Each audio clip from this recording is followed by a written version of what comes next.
why is it important to look for a small market capitalization?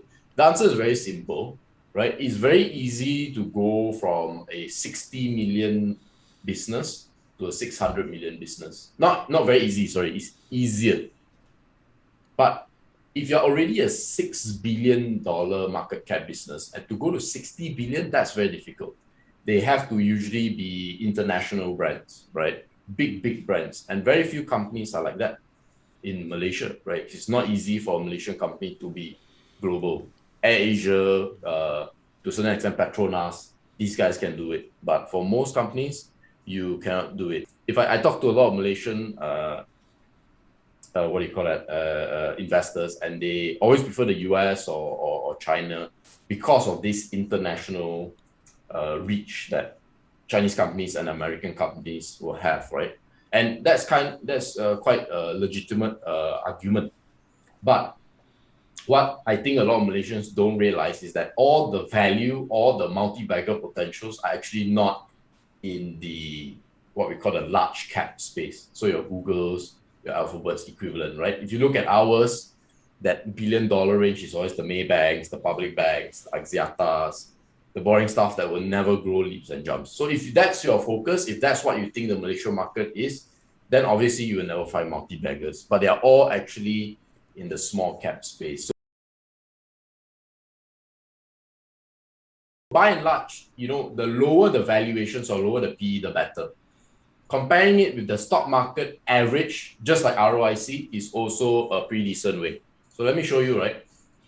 I only had QL, SK Press, and MyEG. So you can see, right, just by looking here, that they will undervalue compared to the market. It means that the market has not recognized the value of the company. The market has not done the total addressable market analysis, the TAM analysis.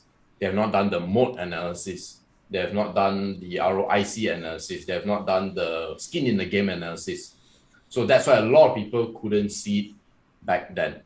And then that's when you as an investor can be a bit earlier ahead of the crowd. Now, for those of you who are paying a little bit more attention, you might be wondering, how about MyEG?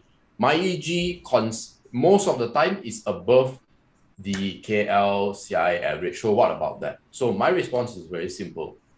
Either you are going to miss it out, right, which is fine, or you remember what I said earlier on about the criteria. Not all 7 criteria need to fall in place for you to invest. In fact, for me personally, if I see 3, I'm already very excited. If I see 4 and 5, I probably start making an investment. And then 6 or 7 is a bonus. But usually here's the thing, right? If all 6 or 7 fall into place, usually you are in this part of the chart already. Like the discovery of these small cap companies have already happened. So again, you want to be early, right? So you don't want to wait for all 7 criteria to take place. You don't want to wait for, I want to see the ROIC for the next 3 years first. You can, but just be prepared to pay a premium. Just as if you are invested in QL or MyEG today, you are paying a premium. Doesn't mean that you're going to lose money. Just means that the potential gains are not going to be as good. How do you know whether it's a mistake? It's the same as you need to be like a bit like a scientist.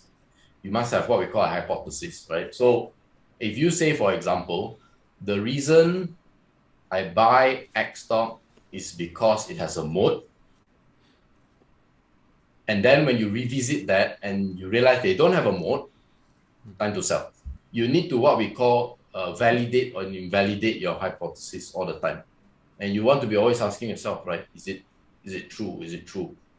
And so that's why it helps not to put a lot of money into it, because you need to always be in this process. And if you put a little bit, you can still be a lot more comfortable in asking these questions in entertaining uncertainties. The important thing is that the price movement shouldn't tell you whether or not, and it's easier said than done, obviously, but the price movement shouldn't tell you whether you're right or wrong.